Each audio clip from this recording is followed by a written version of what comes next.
Bonjour à tous, j'espère que vous allez bien. Je suis ravie de vous retrouver pour le book haul du mois d'août.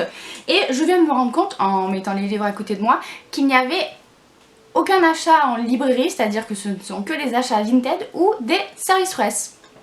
Donc je me trouve hyper raisonnable. Franchement, je suis fière de moi. Bon, en même temps, en août, ça n'a pas été non plus le mois des sorties, faut bien l'avouer. Donc c'est pas plus mal. Même s'il y a quand même la dose, hein.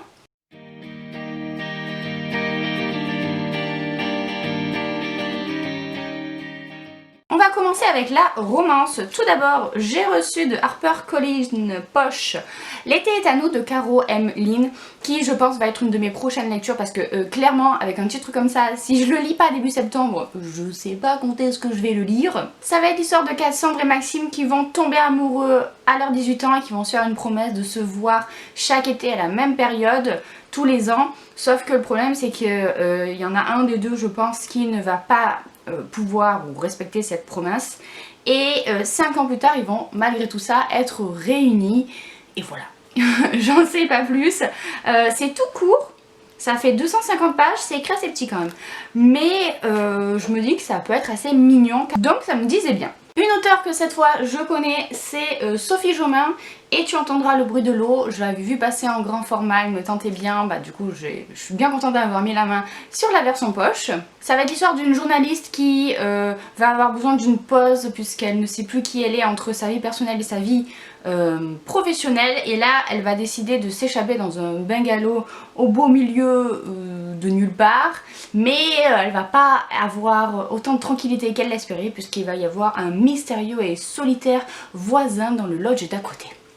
Voilà. Là encore un livre plutôt court, mais je me dis que c'est pas plus mal parce que entre deux pavés comme ça, j'aime bien enchaîner avec des livres courts, donc au moins je sais que j'en ai déjà deux sous la main. On continue avec la romance au format poche avec Your Game, My Rules. C'est hyper dur à dire vraiment, My Rules.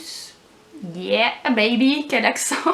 De Chloé Wilcox. Là non plus c'est une auteure française que je n'ai jamais lue. Ça va être l'histoire d'un boss qui aime bien tout contrôler de sa vie, donc moi vous savez que les control freaks ça me plaît, c'est pour ça que je l'ai pris en vrai.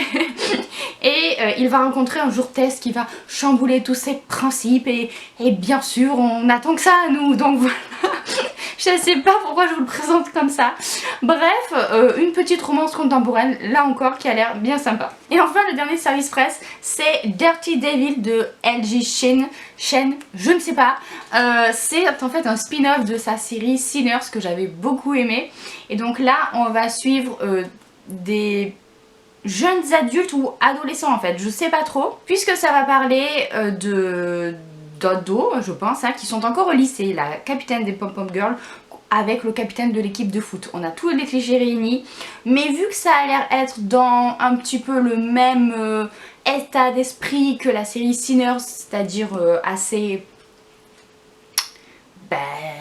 comment dire, Sinners ça parle pour elle, tu vois, avec des péchés quoi, avec des gens qui sont peut-être pas tout gentils, ça peut être pas mal. Surtout que on voit que le mec prépare sa vengeance contre la fille et il va atterrir dans sa famille en tant que famille d'accueil. Donc je me dis que si c'est un petit peu comme la série mère, ça peut être vraiment pas mal. Je passe au service presse fantasy avec le tome 2 de Cassidy Blake, donc plongé dans les catacombes de V. Schwab ou Victoria Schwab là puisque c'est pour les enfants.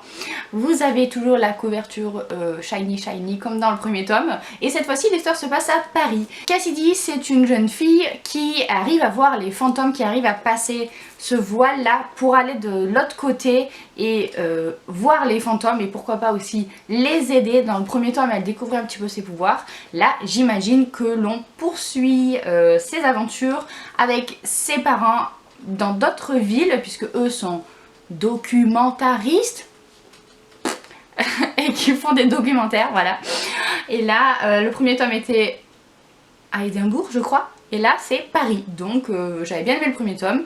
Ça me tentait bien de lire la suite. Ensuite, une sortie hyper attendue que j'ai reçue aujourd'hui, donc le jour où je vous filme cette vidéo, le 26 ou 27 août, je ne sais plus. Leigh Bardugo, et oui, la 9e maison chez De Xaxus.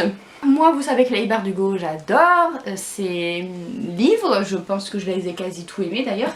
J'ai une étagère rien que de ses livres à elle, puisque entre les Grisha, les Six of Rose, King of Scar, tout ça, ça prend de la place. Bah, celui-ci va aller juste à côté, même si pour le coup là on n'est pas du tout dans un univers fantasy, on est plus dans un univers fantastique. En effet, ça va parler d'une jeune femme, Alex, qui a eu des tragédies dans sa vie et qui va se voir offrir une seconde chance à pouvoir intégrer l'université de Yale dans la 9e maison, qui est une maison faite pour surveiller les 8 autres sociétés secrètes de la fac. Donc pour le coup on est dans notre monde à nous, sauf que Axel a été choisie car elle possède un don mystérieux, elle peut voir les fantômes.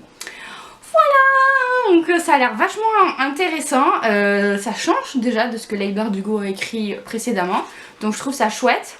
Et ce qui est sympa comme toujours, même si ce n'est pas de la fantasy, j'allais dire comme toujours en fantasy mais c'est pas de la fantasy, c'est qu'on a le plan de l'université de Yale, donc ça c'est, je trouve ça chouette. Avec, vous avez, il y avait un petit prospectus notamment qui explique les différentes maisons, je crois, ou les doyennes, je sais pas trop. Et la petite bougie qui allait avec, ça c'est, je vous montre parce que je vous montre ça généralement quand on a des goodies sur Instagram, mais c'est vrai que j'oublie de vous montrer sur YouTube. Donc voilà, la petite bougie qui sent très bon d'ailleurs. Et surtout le livre que j'ai très hâte de commencer.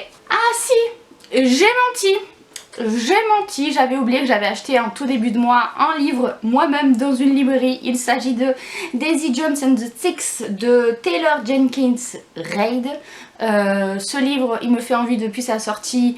Un grand format, tout le monde en parlait, que c'était super intéressant, hyper immersif, que on avait l'impression d'y être et que le groupe existait. On va suivre l'interview d'un ou de plusieurs, je sais pas, membres d'un groupe de rock, donc Daisy Jones and the Six. Et dans cette interview, ils vont raconter comme ça, je pense, l'histoire de leur groupe. Et il paraît que vraiment t'as l'impression que c'est un groupe qui a existé et que c'est une histoire vraie quoi. Bon bref, on verra bien. En tout cas, vu l'engouement que ce livre a fait, ça m'a piqué au vif. C'est pas forcément le genre de lecture vers laquelle je me serais tournée moi toute seule, mais vu que il est devenu, vraiment je vous jure, je n'ai vu que passer des coups de cœur sur ce livre, je me suis dit bon allez, on va pas mourir bête, hein, on va le prendre.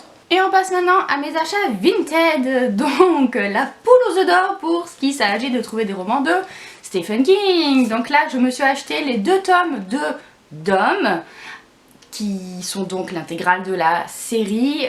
Ils sont en plutôt bon état, ouais franchement, quasi neuf quoi j'ai l'impression. Et je les ai eus pour 7 €, donc avec les frais de port ça faisait genre 10 ou 11 € les deux. Donc c'était chouette. Vous savez, c'est l'histoire de cette ville qui va se réveiller un matin et il va y avoir un dôme au-dessus de la ville qui fait que les personnes ne peuvent plus en sortir ou que plus personne ne peut rentrer. C'est tout ce que je sais et ça m'intrigue pas mal puisque je pense qu'il va y avoir plein de problèmes à cause de tout ça. Donc voilà, j'avais envie de découvrir cet aspect-là de l'histoire parce que j'aimerais bien aussi voir la série. Mais je préfère toujours lire les livres d'abord. Et toujours dans ma quête de découvrir et de collectionner les livres de Stephen King, je me suis trouvé encore une fois sur Vinted le coffret de ça, qui est très très beau, j'aime beaucoup. Et dedans les livres sont neufs. J'ai jamais vu les films parce que j'ai beaucoup trop peur de les voir.